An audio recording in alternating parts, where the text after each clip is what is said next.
Hello everyone and welcome to another entry in our Community Cast series. In this match, we're going to have a showdown between the Tomb Kings led by Ginger Lord and the Wood Elves who are going to be led by 92. So let's jump right into this match, guys, and have some fun. So I definitely think that this is one of the tougher matchups for the Tomb Kings. Way Watchers are very, very good at taking out the large constructs and sniping lords, but it looks like the Tomb Kings have picked a pretty good lord choice. I think that having a Tomb King lord, or a Tomb King himself, on foot is very good. He has 80 armor, which I guess will be helpful against some of the missile attacks. Granted, Way Watchers just have such good AP. But what's really nice about this is he does have the silver shield, so at least he's going to be mitigating a heavy portion of that damage, and he's very cheap, hence allowing you to go wider and have more tools for pressuring the archers. So as far as the Tomb King army goes, it looks like in the front line he has all Tomb Guard, which I like that choice quite a bit. They honestly have good enough stats to beat Eternal Guards. They do very well against War Dancers. Just a solid pick and very safe, and they have silver shields themselves. In the secondary line, he does have 4 Skeleton Archers. One of them is probably the Blessed Legion of Demonetization. I'm not sure if he has that. Does not look like he does. So just 4 Skeleton Archers, 2 Spearmen in the back, 2 Spearmen on the flanks, and back here he does have 2 groups of Nehekar Horsemen. Now, these guys will get run over pretty hard by Wild Riders. They're just, inferior in terms of their stats and combat capabilities. But they're, obviously pretty good against, Dryads and War Dancers and things like that. And at least it gives you some options for chasing archers down. So he has 2 of those. He has a Tomb Prince in the back. So the Tomb Prince does have his item here, which is going to be the Blade of Setep, I think. So it's a Hex. So you don't actually need to be near the enemy unit to use this. And it gives negative 30 armor and negative 22% physical resist. So definitely cool. He has a Deathcaster as well. And the Deathcaster looks to have some witchcraft as well. So he does have, I think it's a scroll. So Nefera's Scroll of Mighty Incantations, Wind's Magic Recharge, and then he has the Curse of Kassar, which lowers armor, and Soulblight. So another armor lowering ability. So guys, I'm seeing a bit of a recurring motif with this army selection here, so I'm pretty excited to see what he does. And the Tomb Prince does, of course, have his Tomb Strike and the Amulet of Fa, which is going to lower armor even more. So man, he could potentially take like 100 plus armor off something, I think, give or take. So 3 groups of carrion. So for the Wood Elves, pretty standard stuff. You see a couple Way Watchers to snipe Lords. You see a couple groups of Wild Riders here, so there's 2 of those, which are very good. They can cycle charge Tomb Guards. They can get into the Archers. They have shields themselves.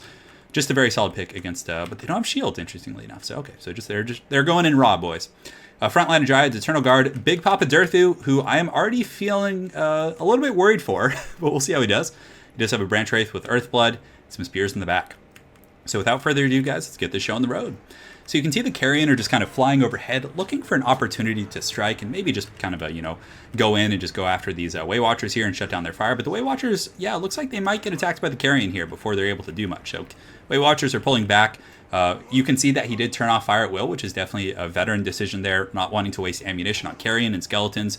So he's probably going to wait till the last possible moment to try and just alpha strike and take down some high value targets.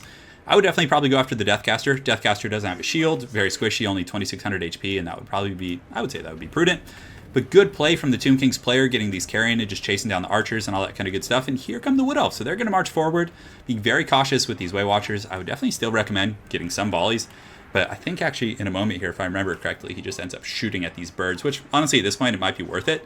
Durthu and the boys are going to go forward and just look at the damage those Way Watchers do. And honestly, that's probably worth it. I mean, that's still, what is it, like 350, 400 gold gone in like one volley. So if they can generate that sort of value from each of these volleys here, it's probably worth it. So one of those carrion going down.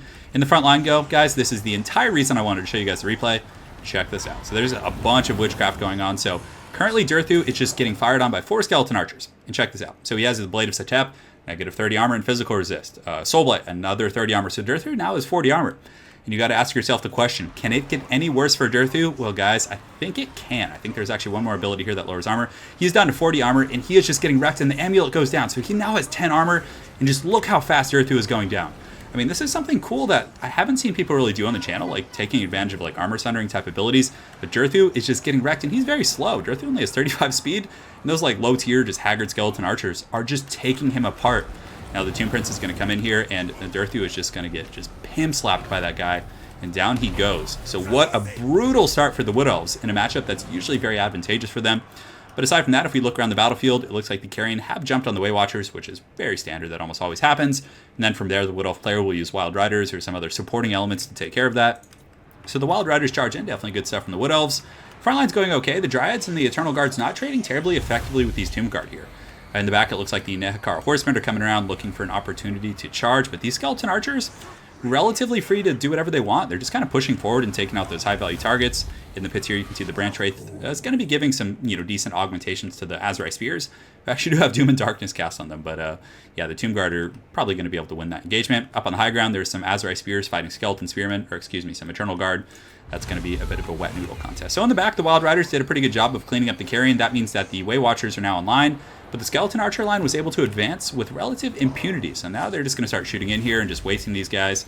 And yeah, you can see there's still some carrion amongst them. And as far as ammunition goes, they're in pretty good shape. So they should be able to kite back, but it looks like the Wood Elf front line is just completely buckling. Some Dryads over here have Doom and Darkness, which was actually able to break them. So a combination of armor sundering and fear tactics. I definitely like this quite a bit. And the Wild Riders are pretty much the last bastion here. They're just going to have to try and hold back these tides of the undead. And they will do a lot of damage against the light armor here, but I think it's just a numbers game at this point. I don't know if they're going to be able to hold. As far as kills, they're up to 31. And the Way Watchers from the Wood Elf player are able to get some good volleys in on the Prince, which is good. So the Wood Elf player, despite taking some massive losses early, is still putting up a good fight, trying to take out the Tomb Prince here. And he might get it. It's crumbling, but I think it might actually stabilize here in just a moment, which would be tough. Wild Riders are running out of steam. You can see he tried to get in the back line, but there's just Skeleton Spears galore back there. And, a lot of Tomb King's players in this matchup, it's actually prudent just to hide your Prince in the back. Like, why go forward? You're just going to get sniped out. So I like that quite a bit. So the Way Watchers are online. They're just having to waste ammunition on Tomb Guards, which is very ideal. If these Wild Riders were to come back, they could get some great cycle charging, some Dryads coming back as well to help secure this front line and fend off the Tomb Guard. But the Tomb Guard will obviously make pretty quick work of them with 42 weapon strength and, just superior combat stats to boot. So some of these Way Watchers are being dragged into melee. It looks like there is a bit of Wood Elf rallying going on. So there's some Wild Riders coming back, but these Way Watchers, this is like the worst case scenario. You don't want to be using Way Watchers to fight like Tomb Guards or, I guess not Way Watchers, excuse me. You don't want Way Watchers to be wasting their ammunition on these type of troops. You want them to be shooting the high value targets. But, that's the whole ideology with the Tomb Kings. You need to go very wide in this matchup. Otherwise, you're just going to get your construct nuked down, and you're just going to have a narrow, thin army that gets picked apart. So I definitely like this army composition quite a bit. Granted, a lot of it, he benefited quite a bit from, picking off Durthu early. I don't know if the game would have gone the same way, but regardless, I really like that. I thought that was a cool tactic. And it could potentially work on like a Glady or, a Dragon or any number of other lore choices, except Orion. He wouldn't care at all. So the Wild Riders still getting in there, getting a little bit of a charge on the Skeletons, and are being intercepted by the Nehekar Warriors, who do have some Skeleton Spear support.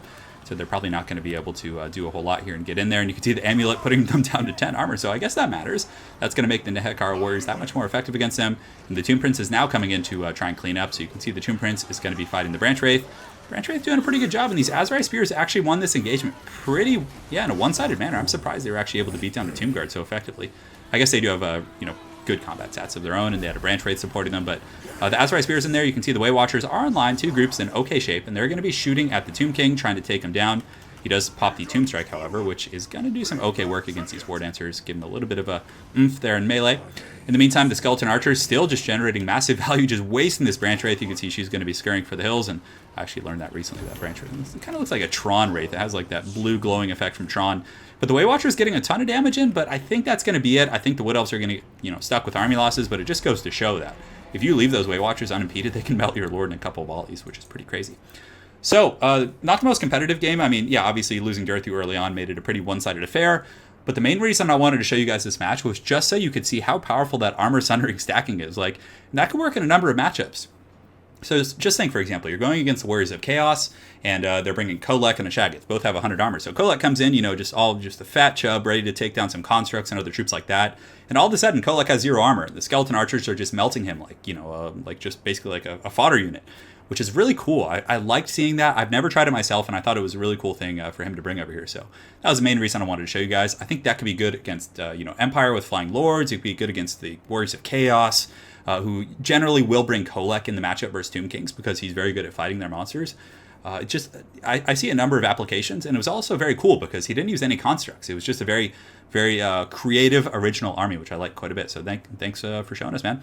For the Wood Elves, their army was fine. Durthu, I can see why he brought Durthu, just in case there was like 1 or 2 big constructs that you want to pin down. Durthu's going to be able to handle it. But ultimately, I think, in the words of Illidan, he wasn't prepared. He just didn't know that that type of pressure was going to be put on Durthu. He probably said, Skeleton Archers, terrible AP. Durthu has 100 armor. He'll be fine. I have Earthblood, but no. Like, with those stacking abilities that a lot of people don't even know about, he was able to really melt him. But Way Watcher is pretty standard. Wild Rider is pretty good. I think the Wild Riders could have been netted a little bit more value. I think the Carrion should have just been sniped out immediately rather than having them just, like, drive back those Way Watchers like that. But yeah, I still thought it was great stuff by both players. So thanks again, guys. Hopefully you enjoyed seeing the showdown between the Tomb Kings, some armor sundering and fear bomb tactics, and of course, big old Durthu getting gunned down there. So thanks again for watching, guys. Have an excellent night and take care.